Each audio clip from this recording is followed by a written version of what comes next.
A surface between two materials with different indices of refraction can bend the light that passes through it and create an image. So here we see such a surface between two materials, N1 and N2. We have an object which is on the front side. Light travels from the object and is bent by the surface so that the light rays come together where an image is seen. So we have light rays coming from front to back, and that is the convention. If you have light going through something, the light travels from front to back. As before, the object distance is the distance from the object to the surface of the refracting surface along a principal axis, and the image distance is the distance from the surface to where the image is formed. This is a curved surface which has a radius of curvature given by r, and we have two indices of refraction. As before, light travels from N1 to N2, so it goes from front to back and from N1 to N2. In this case, we can see that we're getting a real image because light rays are actually meeting where the image is formed. So with this sort of situation, with a refractive surface that can create an image, there are a set of sign conventions which are slightly different from those we used for mirrors. So you'll notice first the object distance is positive if the object is in front, and it's negative if it is in back of the surface. So that's a similar convention to the one we had for mirrors. We had a positive object distance if the object is in front of the mirror. Here also we have a positive object distance if the object is in front of the refractive surface. If the center of curvature if the center of curvature is in back of the refractive surface, then the radius of curvature is positive. Likewise, if the image is in back of the surface, then the image distance is positive. Now, this is opposite to what we saw with mirrors. With mirrors, the image distance was positive if it was in front of the mirror and negative in back.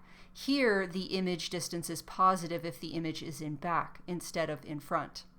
If the image is upright, then the image height is positive. If the image is upside down, then the image height is negative, which is the same as what we saw previously. So for a refracting surface that creates an image, we have an equation which tells you the image distance and the object distance and how that relates to the radius of curvature. You'll notice that this is really similar to what we had for mirrors, but it has some indices of refraction thrown in, and then we're using the radius of curvature instead of a focal length. We also have a magnification equation which differs from the one used for mirrors because it has the indices of refraction in the expression.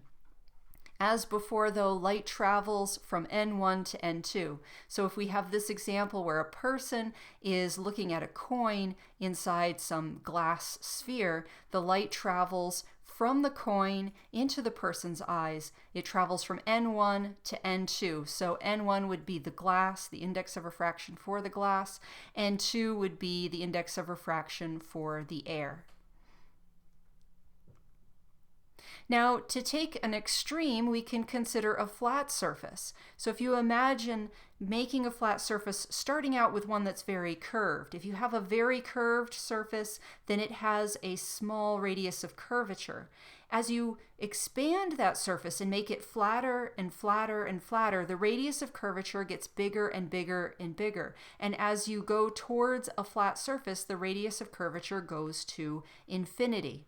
So that means if we look at this expression that we can use to find object and image distances, if the radius of curvature is going to 0, then some number over the radius of curvature, or if the radius of curvature is going to infinity, some number over the radius of curvature is going to go to 0. So if this side of the expression becomes 0 for a flat surface, we can rearrange what's left on this side, which is equal to 0, and get this expression. Then if we solve for the image distance, we see that the image distance is equal to the negative of the ratio of the indices of refraction times the object distance.